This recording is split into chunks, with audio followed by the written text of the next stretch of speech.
आप सभी भक्तजनों को मेरी तरफ से राधे राधे। हिंदू धर्म में एकादशी तिथि सबसे पवित्र तिथियों में से एक मानी जाती है। एकादशी का दिन भगवान नारायण को सबसे प्रिय है। मान्यता है कि जो भक्त एकादशी वाले दिन व्रत और उसके नियमों का पालन करते हैं उन पर अत्यंत हरि कृपा बरसती है। एकादशी के दिन जो वैष्णव भक्त भगवान विष्णु के नियमित व्रत रखते हैं उनको मनोवांछित फलों की प्राप्ति के लिए पुत्रदा एकादशी के दिन की व्रत कथा अवश्य पढ़नी या उसका श्रवण करना चाहिए। इसलिए आज के दिन जो भी यह व्रत करता है उसको इस व्रत की कथा अवश्य सुनना या पढ़ना चाहिए। इसके शुभ फल से आपके घर परिवार में संतान सुख बना तो रहेगा ही, साथ ही माँ लक्ष्मी और भगवान विष्णु की आप पर असीम कृपा भी बनी रहेगी। चलिए देखते हैं कथा।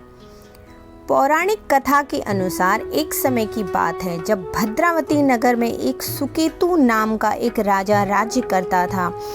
उनकी पत्नी का नाम शैव्या था। वह राजा धर्म को बहुत मानने वाले थे और प्रजा पालक भी थे, लेकिन इतना सब कुछ होने के बावजूद भी उनकी कोई संतान नहीं थी। राजा को इस बात की चिंता सदैव सताती थी कि आगे उनके वंश का नाम कैसे चलेगा। इस कारण राजा सुकेतु बहुत चिंता में रहते थे। वह हमेशा बहुत दुखी रहते थे। एक दिन उन्होंने अपने आश्रम में कुछ ऋषि मुनियों को देखा जो वहां भजन कीर्तन करते हुए आए। राजा क्योंकि धर्मनिष्ठ थे और उनकी संतों में आस्था थी, इस कारण वह उनके पास गए और उन्हें प्रणाम किया। उन तेजस्वी और विद्वान ऋषियों ने राजा को देखते ही उसके दुखी होने का अंदाजा लगा लिया। राजा जब उनके पास पहुंचे तो उसने अपनी सारी समस्या बताई। मुनियों ने राजे से कहा कि आप पौष माह के शुक्ल पक्ष की एकादशी को पुत्रदा एकादशी का व्रत रखिएगा। इस दिन व्रत रखने से आपको संतान सुख की प्राप्ति होगी।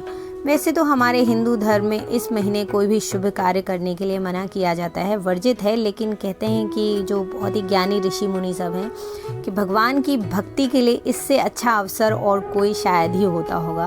बट हम भगवान की भक्ति हमेशा कर सकते हैं, ऐसा मेरा मानना है। राजा ने मुनियों की बात मानी और पौष मास के शुक्ल पक्ष की एकादशी को पुत्रदा एकादशी का व्रत रखा।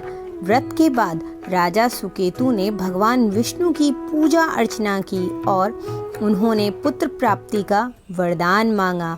भगवान विष्णु ने राजा की प्रार्थना स्वीकार कर ली और कुछ समय बाद राजा की पत्नी के गर्भ से एक पुत्र प्राप्त हुआ। राजा बहुत खुश हुआ और उसने पुत्रदा एकादशी व्रत के महोत्सव को लोगों को बताया। आशा करती हूँ कि आप सभी को यह कथा सुनकर आनंद आया होगा। भगवान श्री हरि नारायण और माता लक्ष्मी की कृपा हम सभी पर सदैव बनी रहे।